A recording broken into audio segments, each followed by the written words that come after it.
बिस्मिल्लाहिर्रहमानिर्रहीम। दिस एहतशाम ख़ान। और आज टॉपिक स्टार्ट करने से पहले मेरे जितने भी मुसलमान भाई हैं, जिधर भी हैं, जहाँ भी रहते हैं, सब लोगों को ये बाबरकत महीना मुबारक हो। और आज हमारे साथ जो टॉपिक है वो ये कि अफ्तारी के वक्त हमें क्या करना चाहिए और क्या नहीं करना चाहिए। कोई भी अपनी सेहत का ख्याल नहीं रखता है, जो भी सामने आता है वो सब कुछ खाता है, इसलिए कि सारा दिन रोज़ा रखा होता है, खाली पेट होता है और खाली स्टमक होता है। तो आप लोगों ने देखा होगा कि बहुत से लोग कोल्ड ड्रिंक्स का इस्तेमाल करते हैं, मतलब 7 अप जो है, पेप्सी है, इस तरह और भी जितनी भी है, कोका कोला है।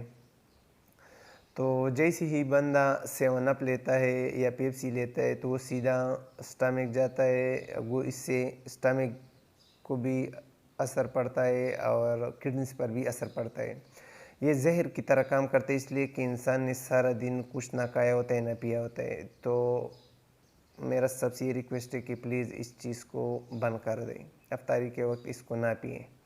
इसके बाद आप लोगों ने देखा होगा कि बहुत से लोग चीनी का शरबत पीते हैं। चीनी को हम वाइट पॉइजनिंग इसलिए बोलते हैं कि बाकी मामूल की ज़िंदगी में इतना असर नहीं करते पर इतना नहीं करते जितना अफ्तारी के वक्त करते हैं, इसलिए कि इंसान सारा दिन खाली पेट होता है और खाली स्टमक होता है। तो जैसे ये पीते हैं, इसकी वजह से आप लोगों को होगा, जिसको भी बंदे एडवाइस देते हो कहते कुछ नहीं होते। हालांकि शुगर की जितनी भी मरीज़ हैं उन लोगों की लाइनें लगी हुई है। तो आप लोग खुद इनसे अंदाज़ा लगाओ कि इसके कितने नुकसान आते हैं।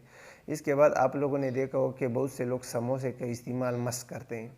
तो उन सब लोगों से मेरा रिक्वेस्ट है कि प्लीज़ समोसे का इस्तेमाल ना करें अफ्तारी के वक्त, इसलिए कि स्टमक बिल्कुल खाली होता है, तो ये इंसान के लिए नुकसान होता है।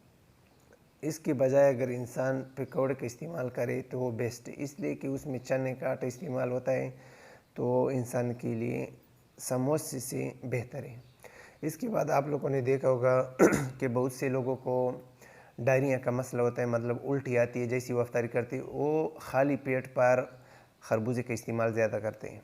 तो उन लोगों से भी मेरा ये रिक्वेस्ट है कि प्लीज़ खरबूजे का इस्तेमाल खाली पेट पर ना किया करें, तो आप लोग को जो डायरिया का मसला है ये ख़त्म हो जाएगा। इसके बाद आते हैं कि हमें अफ्तारी के वक्त मुँह किस से खोलना चाहिए। हज़रत मोहम्मद सल्लल्लाहु अलैहि वसल्लम ने ज़्यादा तरजीह खजूर को दी है, इसलिए कि हज़रत मोहम्मद सल्लल्लाहु अलैहि वसल्लम ने फरमाया है कि खजूर में ताकत है, तवानाई है, सब कुछ इसमें है। तो इंसान जितना ज़्यादा कर सकता है बेहतर है, बनिस्बत ये जो बाकी चीज़ों मैंने एक्सप्लेन कर लिए, इससे बेहतर है कि इंसान खजूर खाए। अगर खजूर फिर भी नहीं है तो साफ़ पानी का एहतमाम किया करे, वो भी बेस्ट है बनिस्बत ये बाकी चीज़ों से। तो जितने भी लोग हैं जो मेरी वीडियो को देख रहे हैं, उन सब लोगों से मेरा रिक्वेस्ट है कि प्लीज़ अपनी सेहत का ख्याल रखें और इन चीज़ों से दूर रहे। इसके बाद ये बरकत महीना है, जितना हो सके कुरान मजीद का तिलावत किया करें।